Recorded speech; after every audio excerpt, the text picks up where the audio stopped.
And now we're going to the sacred cow of save money. And in 1971, President Nixon took the dollar off the gold standard, basically took the world off the gold standard, and money was no longer money. So people are no longer saving money. So just to reiterate again, this is $300, what an ounce of gold was worth in the year 2000. So Kim, lift that. Okay. All right, and so this here is 1 ounce of gold in the year 2010, and it's now $1,100. And this is why people are working so hard. I can do it. I can do it. Yes, I can do it. Barely. So the big reason I've said in my books for years that savers were losers is very simply because in 1971, the dollar stopped being money. It became debt. Right, Mike? Yeah, the rules all changed in '71. Before then, somebody, when they became working age, they could expect to put away 10% a year, and by the time they got into their 60s, they could retire on their savings account and expect to live off that interest.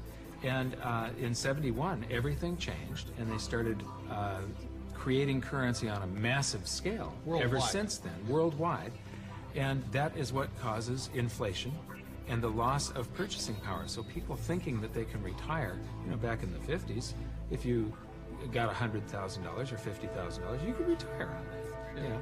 So for my mom and dad, the World War II generation, the industrial age generation, it was very smart to save money. For our generation, the baby boom generation and on, saving money could be the most stupid thing you can do because the system is stealing your wealth through the very thing you work for, called money, which is not money anymore. Right. Real money is actually gold and silver. Money has to maintain its value over long periods of time.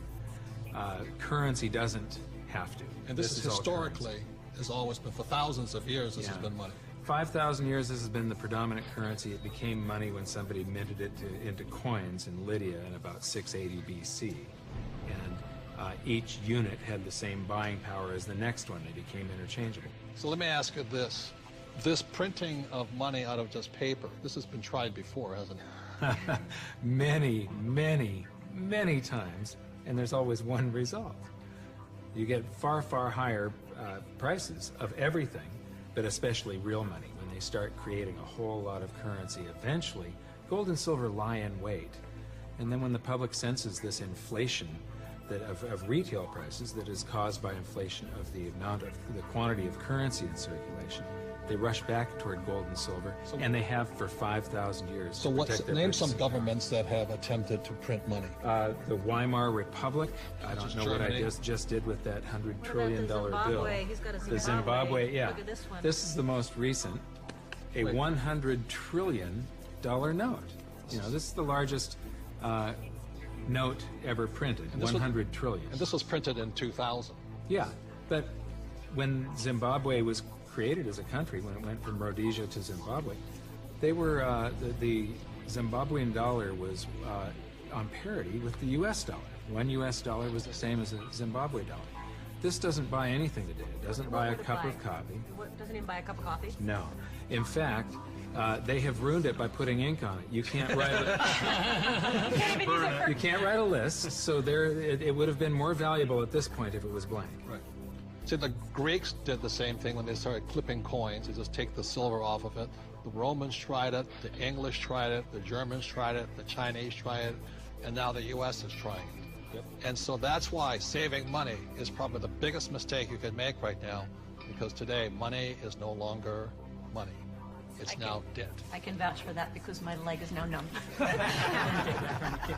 So all currencies throughout the world are in trouble, the same way this Zimbabwe dollar is in trouble. And that's the problem with saving money. After 1971, it was no longer money. More than 70% of all the currency on the planet is U.S. dollars. If the U.S. dollar goes, the world goes with it. I'm preparing by getting fully diversified. I buy both gold and silver.